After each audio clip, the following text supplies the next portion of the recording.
रेगिस्तान की गर्म हवा दमिश्क की गलियों में बह रही थी। सूरज ढलने को था और किले की ऊंची दीवारों पर खड़े सिपाही दूर तक फैले शहर को देख रहे थे। उसी किले के भीतर एक साधारण सा व्यक्ति नमाज से उठ रहा था।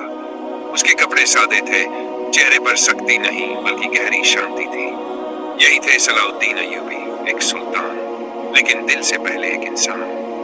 सलाउद्दीन का बचपन ऐशो आराम में नहीं बीता। उनके पिता अय्यूब एक साधारण सेना नायक थे। सलाउद्दीन ने बचपन से ही तलवार के साथ साथ किताबों से दोस्ती की। उन्हें इतिहास, धर्म और इंसाफ से प्रेम था। वे अक्सर कहा करते थे, तलवार से जमीन जीती जा सकती है लेकिन दिल सिर्फ इंसाफ से। युद्ध का बुलावा वह दौर आसान नहीं था। यरूशलेम पर क्रूसेडरों का कब्जा था। वहां के मुसलमान, यहूदी और कई निर्दोष लोग जुल्म सह रहे थे। जब सलाउद्दीन को यह खबर मिली तो उनकी आंखें भर आईं। उन्होंने अपने सलाहकारों से कहा,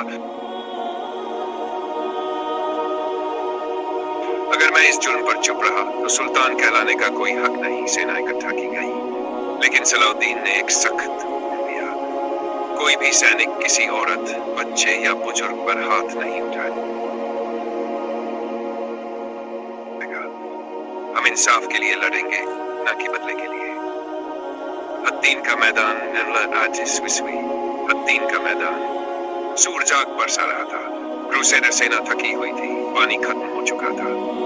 सलाउद्दीन की रणनीति साफ थी, दुश्मन को कमजोर करो लेकिन बेवजह खून न बहाओ। जब युद्ध हुआ तो इतिहास ने करवट ली। सलाउद्दीन की जीत हुई। यरूशलेम का रास्ता खुल चुका था। यरूशलेम की परीक्षा सबको डर था, क्योंकि इतिहास गवाह जब क्रूसेडरों ने यरूशलेम जीता था तो उन्होंने खून की नदियां बहा दी थी। अब बदले का वक्त था, या ऐसा ही सब सोच रहे थे। लेकिन सलाउद्दीन ने सबको चौंका दिया। यरूशलेम में दाखिल होकर उन्होंने ऐलान किया, कोई कत्लेआम नहीं होगा। जो जाना चाहे सुरक्षित जाएगा, जो रहना चाहे अमन के साथ रहेगा। ईसाई और यहूदी हैरान थे। एक बूढ़ी ईसाई औरत रोती हुई उनके पास आई और बोली, तुमने हमें माफ क्यों किया? हमने तो तुम्हारे लोगों पर जुल्म किए थे। सलाउद्दीन ने शांत स्वर में कहा, क्योंकि मेरा दीन मुझे इंसाफ सिखाता है, बदला नहीं। एक दुश्मन, एक दोस्त क्रूसेडर राजा रिचर्ड दिले शेर सलाउद्दीन का दुश्मन था, लेकिन दोनों एक दूसरे की इज्जत करते थे। एक बार रिचर्ड बीमार पड़ा। सलाउद्दीन को खबर मिली। उन्होंने अपने निजी डॉक्टर और दवाइयां दुश्मन के खेमे में भेज दी। सलाहकार हैरान थे। हुजूर, वह आपका दुश्मन है। सलाउद्दीन मुस्कुराए, बीमारी में दुश्मन नहीं देखा जाता, इंसान देखा जाता है। सुल्तान की सादगी इतनी फतहों के बाद भी सलाउद्दीन ने कभी महलों का लालच नहीं किया। उनकी मौत के बाद जब खजाना देखा गया तो उसमें मुश्किल से इतना था कि कफन खरीदा जा सका।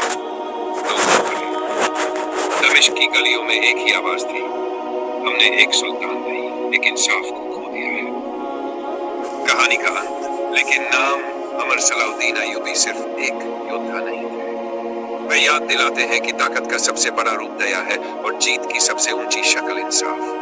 आज भी जब इतिहास के पन्ने पलटे जाते हैं तो उनका नाम सिर्फ तलवार से नहीं, किरदार से चमकता है। आप ऐसे ही वीडियोस देखने के लिए हमारे चैनल को सब्सक्राइब करके नोटिफिकेशन के बटन को ऑल कर दें, ताकि हमारे हर आने वाली वीडियोस की नोटिफिकेशन सबसे पहले आप तक पहुंचे। और इस वीडियो को अपने दोस्तों तक ज़रूर शेयर करें। जज़ाकल्लाह।